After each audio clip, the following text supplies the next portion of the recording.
And we're back for the second half of the show on the GSMC Chip Shot Football Podcast. Again, I mentioned I was going to talk about the running back market this offseason for some of the bigger names that are free agents this offseason. If you missed the last segment, I talked about Kirk Cousins and the Vikings, where their stall in contract negotiation is at this point, and what has led to that, some factors that could affect that, and just what could end up happening if they sign Kirk Cousins. If not, potentially paying Justin Jefferson, how that could affect, how one negotiation could affect another. So that was the last segment. Before I get into the third segment, I want to remind everyone to please, if you have any questions, want to engage with the show, want to ask me any questions during the live show, to please use the tip and donations link down below me or bigger on the left here on the screen, with any questions that you may have, so that I can see it over here on the right hand side of me and that I can engage with you guys. So the tip and donations link is down below, but if you can't see it, it's streamelements.com/gsmcsportsnetwork./tip. Again, if you're not able to see the link, it's streamelements.com/gsmcsportsnetwork./tip. It just makes sure that your question gets put to the top of the feed here. I can see it and interact with the newest, most recent questions that any of you guys may have that are tuning in to watch this show. It's a big help for me, the show, the network, and the channel as well, and everybody that's working on their shows here. So that would be greatly appreciated. But like I mentioned, now we can dive into the running back market and the top free agent running backs, and just what kind of contracts they could be getting. Because if you're a football fan, if you're just follow the league in some capacity, you would know just from recent stories, narratives, just comments made about the running backs, their market is not in the greatest of spots. Just here in and around the NFL, around executives, coaches, members of organizations that don't value them as they feel that they should be.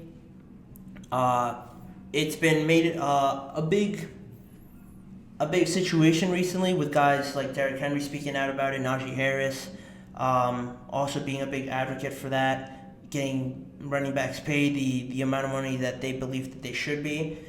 In and around the league, there's not a lot of guys being paid crazy amount of money compared to other positions like cornerbacks, defensive tackles, outside linebackers,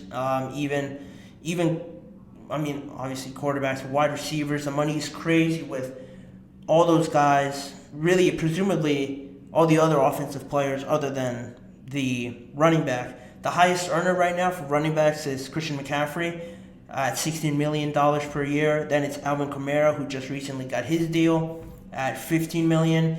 And then there's a drop-off with Derrick Henry. After his most recent contract, he's now an unrestricted free agent, but his recent contract, he was earning $12.5 million, and Nick Chubb also just got his new deal at $12.2 million as well. So you can see the drop-off there, just based on all the other contract stuff I talked about. Yesterday I mentioned the defensive ends, how they're almost touching the 30s, wide receiver kind of money for some of those guys like TJ Watt, Nick Bosa, Myles Garrett is at $25 million per year, but they're almost doubled what Kamara, Derrick Henry, Nick Chubb have done.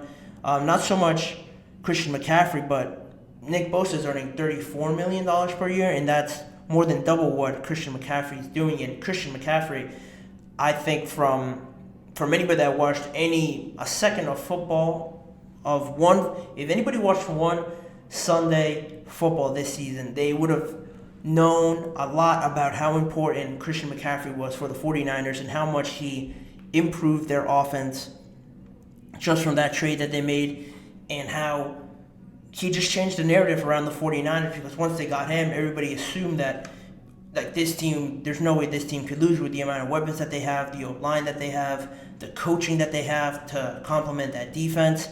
It almost seemed unfair when he went there, and a lot of people were wondering how this could have happened. And he's only making half as much as probably their second, or you can argue their first best player on their team, and Nick Bosa. Those two guys are pivotal for the 49ers, and one's making half of what the other one is, which is, you could say it's unfair. Why is it like that?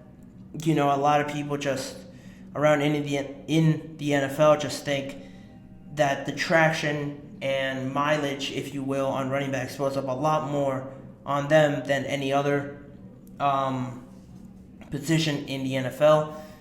And if you think about it, that's true to some sense, but in the other sense, it's paying the running backs for doing so much. If they're responsible for blocking, pass game, run game, just doing everything else, being on the field at all times, being a decoy in some systems, stuff like that. They do so much, and you understand why managers, general managers, coaches are hesitant to give them a lot of money, because a full season of doing that is a lot for any normal human, and these guys are trained professionals. They're trained to do this for a whole season, but doing it for multiple seasons, you could only imagine how much traction and how much soreness, pain that they could have endured to do all this. But shouldn't they get paid for doing so much, especially a guy like Christian McCaffrey, who does virtually everything for the 49ers offense?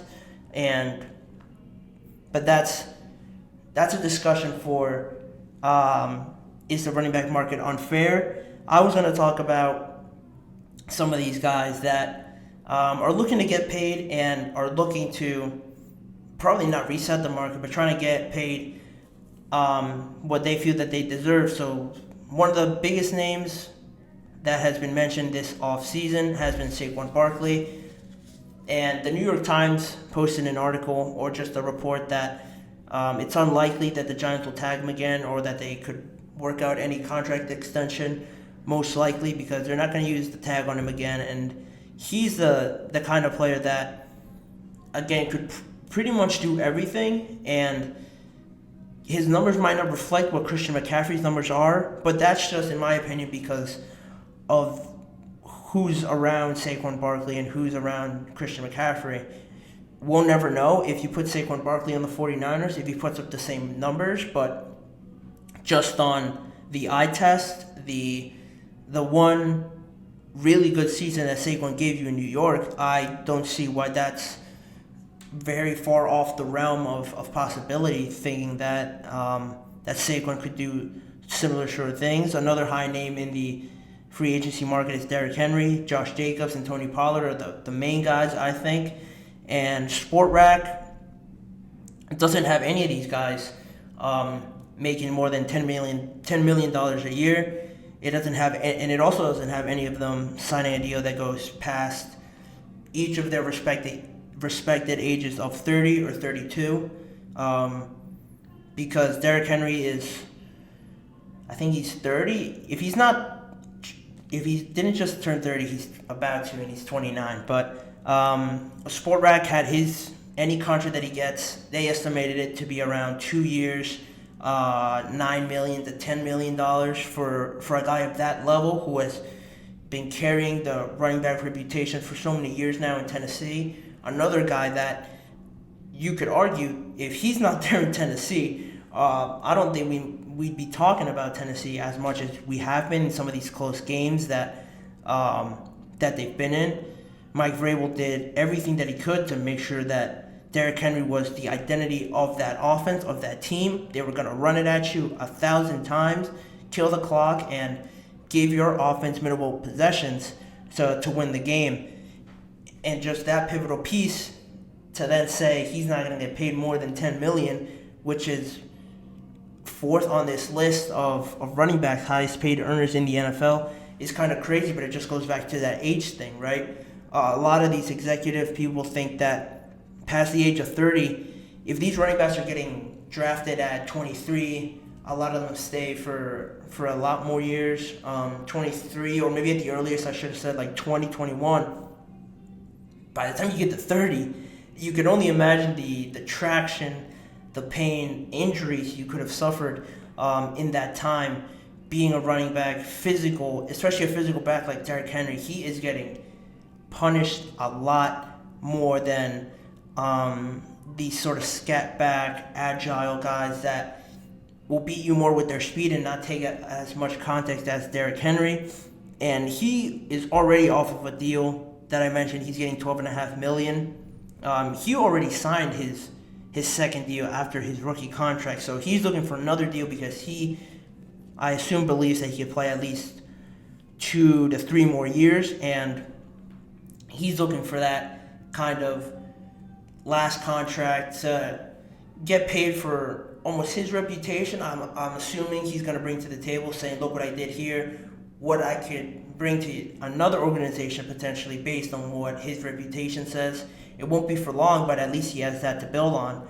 With guys like Saquon Barkley, Josh Jacobs, and Tony Pollard, they haven't signed any other deal. And Saquon's been in the league now for 5 years. And unfortunately, that's something that these other teams are going to hold against them. He's been with the Giants all 5 years. He's gotten some pretty serious injuries, some pretty bad injuries to his ankle, to his ACL, and he hasn't gotten a big payday like Derrick Henry has. He's still on his rookie deal, and it could seem unfair to some extent, thinking that because they even franchised him tag last year, so he was forced to play another year for $10 million, which was the franchise tag price last year, to now he's about to be 26, if I remember correctly, or he's 27, and he's only going to get one more contract, most likely, from a contender that wants to make him a pivotal part to their team, and that's just the nature of the game. If that's the business side of the game for most of these guys, especially the running backs, because they get tagged and then they could only get one big contract, and after that, it's just looking for minimal contract on a minimal amount of years that they could benefit off of, but their talents, their abilities that they've shown in the past show that they could do much more. But just based on what SportRack says, the market that's been laid out for some of these guys, it's going to be tough for a Saquon and a Derrick Henry, and even Austin Eckler, who's 28 years old, has had some great season with the Chargers, but after this rough year, put this rough year on top of all the mileage that he's carried, and I don't think a lot of teams will jump on the opportunity to get an Austin Eckler for not for the price of 10 or even 9 million maybe. I think he could squeeze out 8 million per year, but the franchise tag is set at about 10, and if it's just going to be for 1 year, why pay Austin Eckler 1 year if you could just ride out the running backs they currently have 4 more years, and then you could tag them and then find somebody else to replace them with. And it's not ideal for these running backs. It's not a good thing from where I stand, how the running back market has kind of panned out, but that's where these guys are. Even the younger guys like Jacobs and Tony Pollard have less mileage, but you combine that with the rough season that they just finished having. Josh Jacobs had been injured. He was up and down this entire last season, coming off of a great season that he had 2 years before. Now, that would have been great if he topped it off with another solid season this year, but he didn't. And, managers, coaches, and everyone's going to hold that against him. Probably not pay him more than 10 or 11-ish. They're not going to be jumping at the opportunity, which is why I think Jacobs is most likely going to stay with the Raiders. They have something building there with Antonio Pierce, and I don't see a contender jumping on their horse to try and go get Josh Jacobs because of his production and the injuries that he's had and because of the market. Same thing with Tony Pollard. I see him leaving the Cowboys just because a lot has been said about his style. He's not built for being the Cowboys running back. He's not the sort of style that they sought in that position. Derrick Henry's been linked to the Cowboys, but they have to figure all that out with their free agents and seeing what the market kind of lays out for. But I presume Tony Pollard will eventually leave as will Saquon Barkley, like I mentioned, and probably Derrick Henry as well. And, Tony Pollard, he could end up being with the Giants or something like that. Once Saquon leaves and they have some familiarity there with Tony Pollard, I can see that move happening. But it's just rough where the market stands now for the running backs.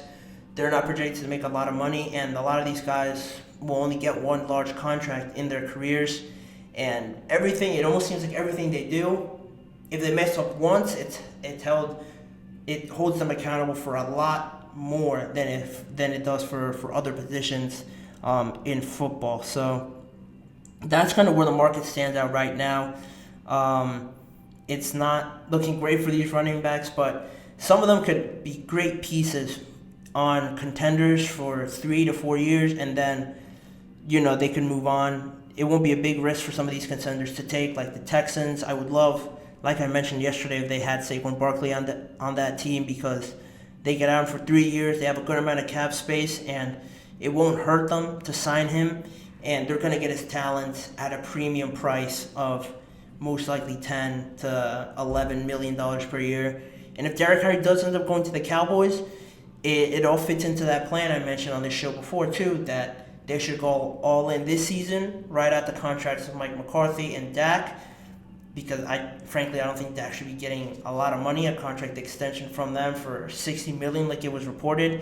If you get Derrick Henry for a year or two, write all those guys out, it would be hard and it would not be ideal to restart everything, but at least you're not tied to one of these guys for a lot longer than you think. But let me know where you guys think some of these running backs will go, how impactful they'll be on other teams if they were to move, and just anything related to them would be great as well. We're going to go to the final break of the show, and on the other side, we're going to talk a little bit more about Justin Fields, his situation with the Bears, and why I think it could have been a lot.